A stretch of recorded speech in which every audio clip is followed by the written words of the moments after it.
Hello, everybody. Jessie Lucas here, founder of Embodied Movement Training, for another episode of Conscious Body Conversations. And oh, you guys, this is going to be a good one.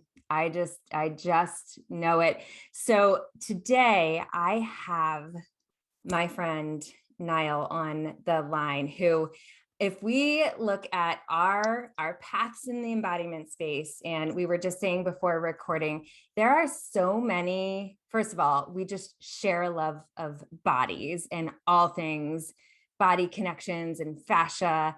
And if we look at all of the times and places where we could have possibly connected in the past, there are so many. And so I'm so grateful, Nyle, to have you here in a conversation, not only about embodiment, but embodiment in queer bodies, which is a corner of wellness that not a lot of people are talking about.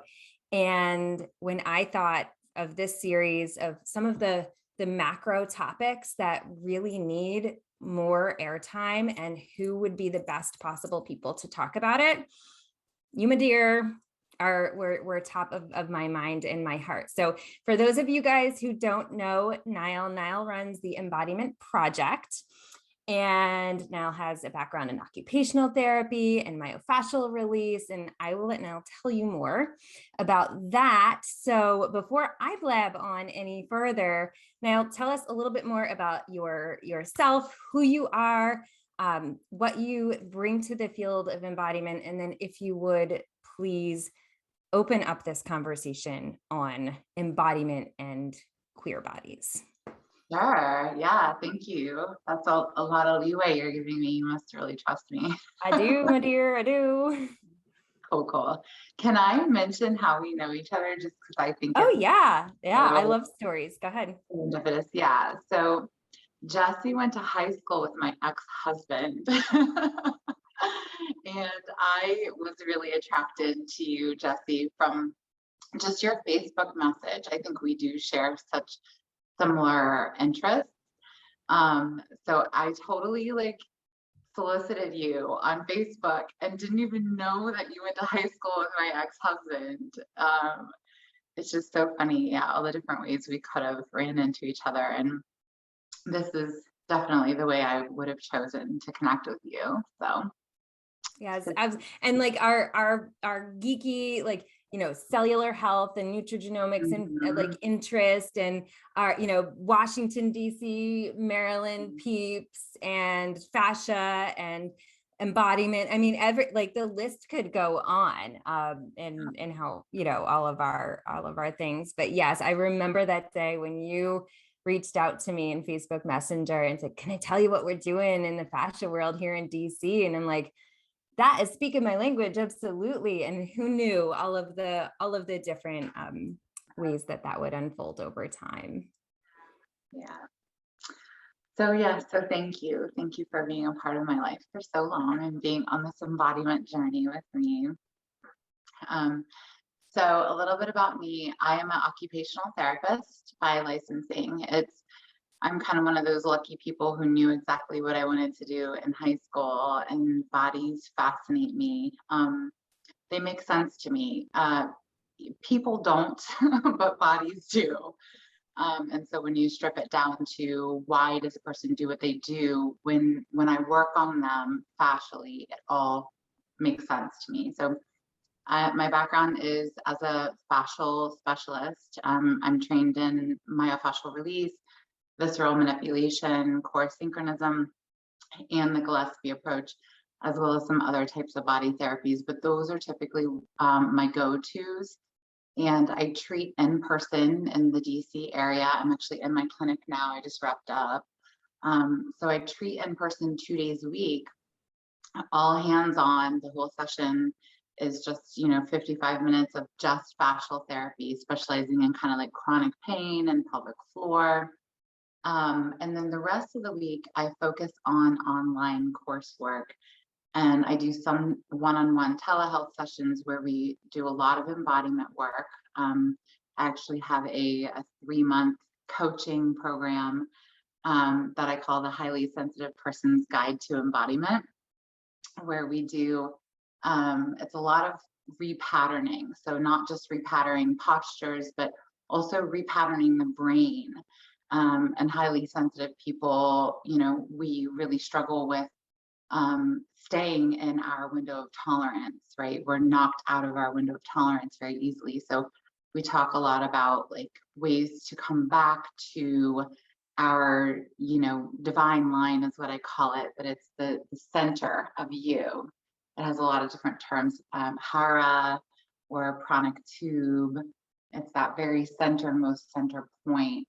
So a lot of the coaching that I do is around how do we return back to our center when we're kind of knocked off base. And then I have another course, which is kind of my my deepest love. It's called the Embodiment Project. And the Embodiment Project is all about deconstructing and healing karmic trauma as it's carried in our fascia generationally. So that starts this fall in October, and you can find it, it runs about twice a year, and you can find the dates on my website. But what we do in that container is about twice a year, we'll come together as a group online and we'll go through what's called the embodiment codes, which are 7 fascial connections that exist inside every human body, that when you release those structures of those connections and call in a karmic clearing, you clear these 7 collective traumas that we've all kind of held in our bodies generation after generation. And I think, and this is where I get really kind of esoteric, I truly think that just we're some of the last generations to embody these 7 collective traumas, because our newer generations who are coming up now are not holding some of these same karmic patterns and karmic agreements. They are growing up to be queer, like unapologetically queer and unapologetically non-binary or, transgender. And I think our generations, we come from our parent generations didn't do trauma work. They didn't do attachment wound healing. They didn't do therapy even. So we're really kind of this first generation that's teaching our younger generation how to break these agreements and how to hold their center, hold their boundaries, and therefore they're kind of growing up like more authentic, right? So this embodiment project, I think a lot of it is to kind of clear the residuals that's still left in the collective around these old agreements that don't serve us anymore. So yeah. Thank you for that entryway. And for anyone who's been following my work, coming from like the movement habits, the kinesthetic intelligence, the very practical, the shapes that we make, not the shapes as far as like, are you overweight or underweight, or what, like our postural, the physical mechanical shapes that we make. Nyle really takes that to the next level with these more subtleties that are really truly stories really living like alive within us, that are influencing, if not even dictating, our not only physical health, like things I would imagine like chronic pain, but even our mental health, anxiety, our down to our emotional health, our sense of ourself and our authenticity. And when we bring up this concept of queer bodies, you're right, growing up. So you've guessed, Nyle and I are around the same age-ish here. And this last generation, or couple of generations, is really the first we're seeing where it's just unapologetic to be whatever color of the rainbow flag you are. But there isn't a structural framework for really understanding that. I know in, medical communities and, other places within self-care, or not self-care, but healthcare, and even within family structures to support, you might know or be on a journey of discovering who you are on this queer spectrum, or a family member or friend, or somebody else, but still this embodiment piece of it, this can you take up the space of your own body and really have the freedom to grow into that? I think we still have a lot of catching up to do there. So, from your perspective, what are some of the things you're seeing on that part, both on what's going well, where is there more freedom, what space queer bodies can take up, and what are some of the roadblocks that are, these living stories that are playing out where we need some help? Yeah. There's so many thoughts that I have on that. So I'll try to kind of organize them a little bit. I'll start by saying you're absolutely right. There's no script. And I think beyond that, we have to recognize how much trauma queer bodies carry. And in that recognition, there's also, I think, another recognition of, I truly believe most queer people are also highly sensitive people. Okay. Yeah. I think that, I think that we feel everything so intensely. And that word empath has almost become like a joke or a dirty word because, people do use it as an excuse to not recognize their own boundaries and also not recognize the boundaries in other people. But in a lot of ways, I think that queer bodied individuals are empaths and are highly sensitive, and they don't know what to do with it.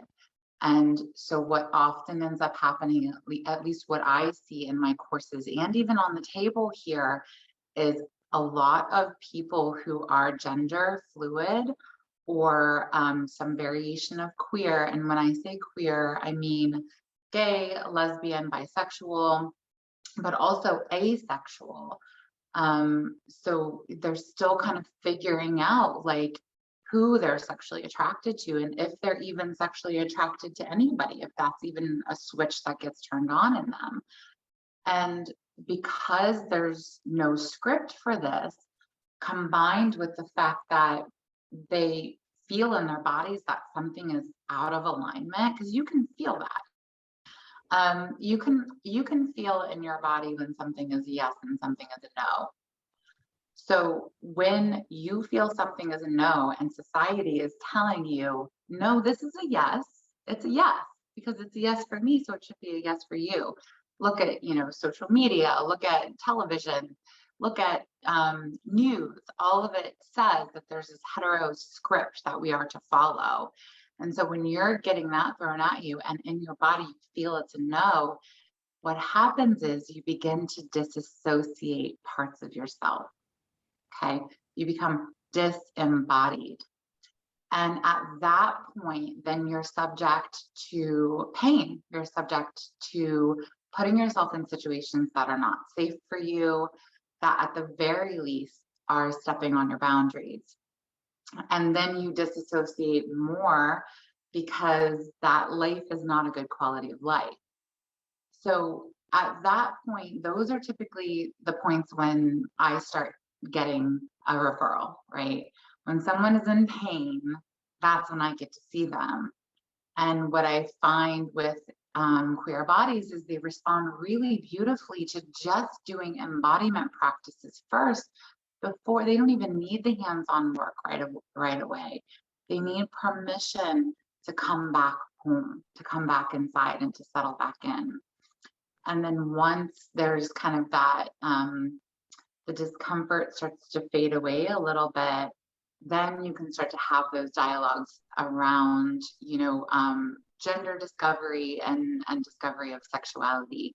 But it can't happen until you first come home, first come into the body. And I think that's where the embodiment practices really come in.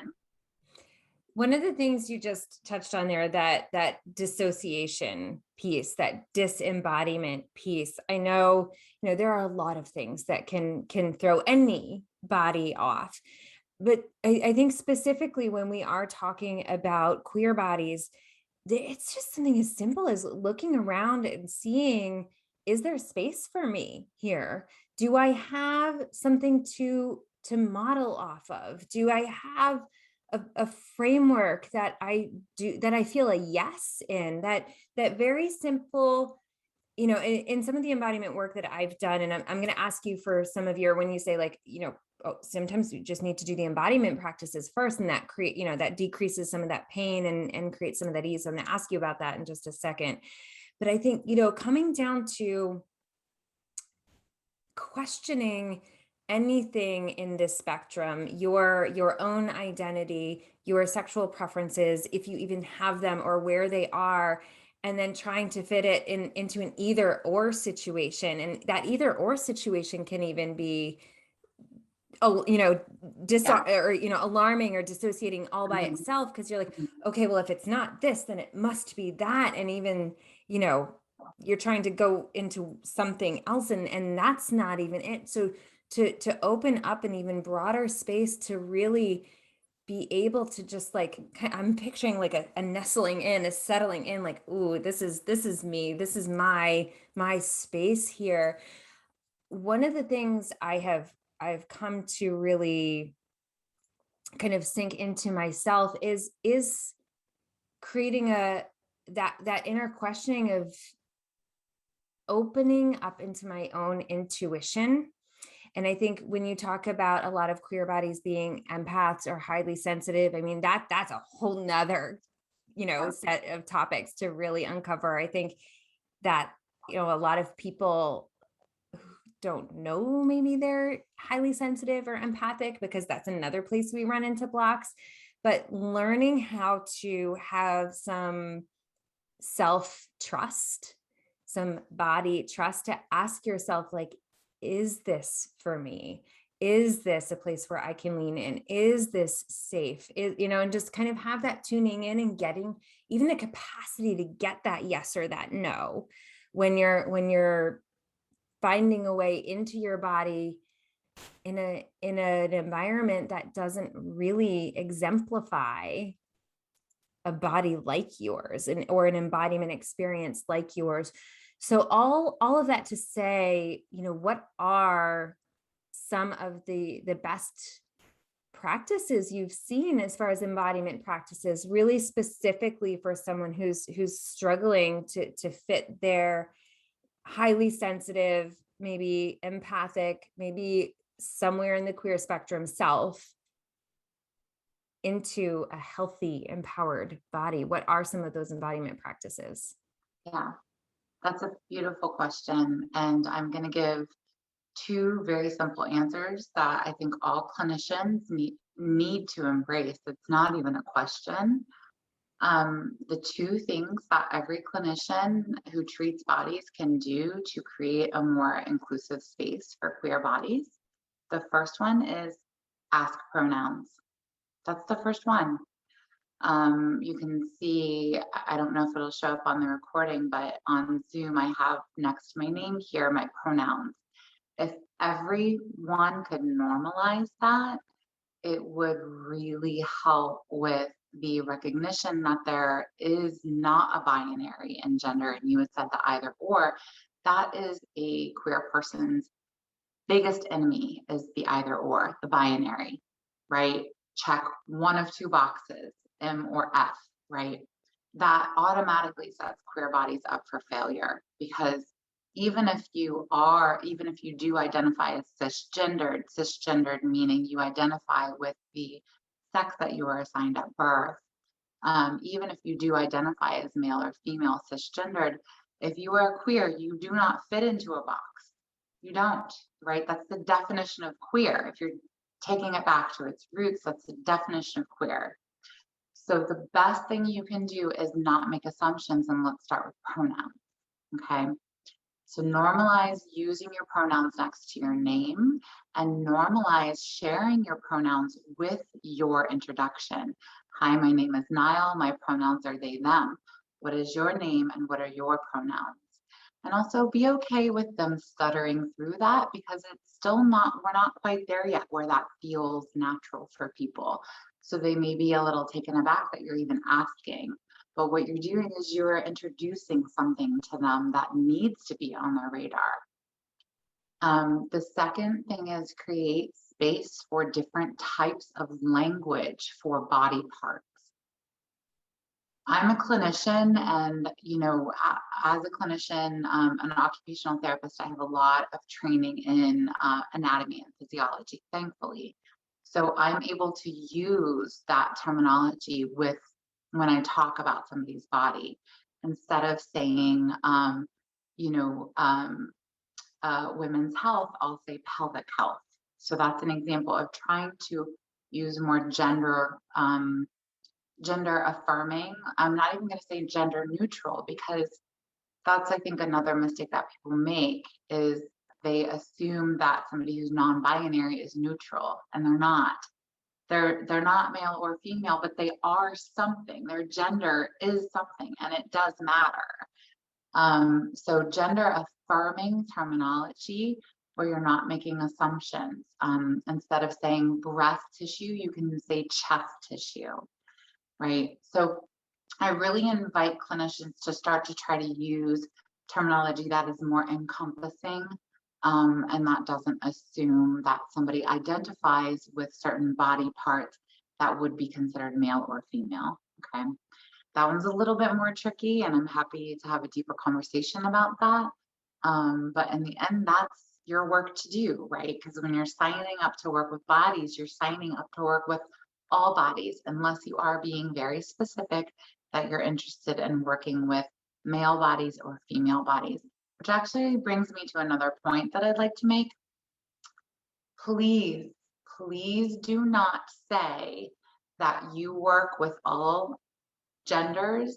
Let me see if I can rephrase this. So I don't know if you've ever seen this, Jesse, but there will be professionals, coaches, therapists who will say, I work with women, and they'll change the E to an X or a Y.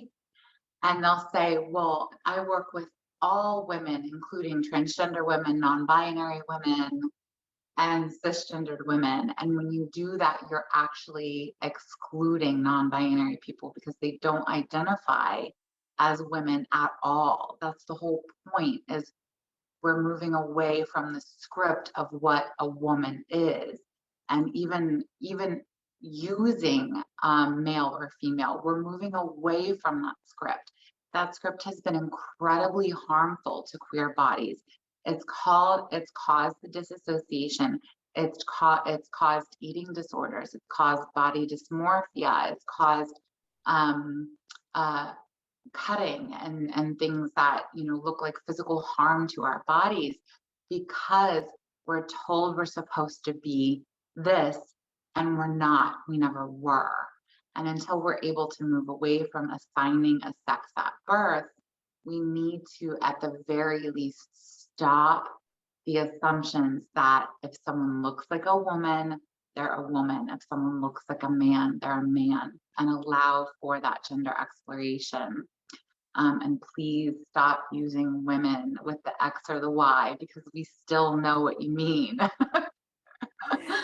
You just made such an important point, and I love how you introed this part as, say, I'm going to give you a few simple things here. Simple isn't always easy. As you said, there might be some stuttering or stumbling through as changes are made.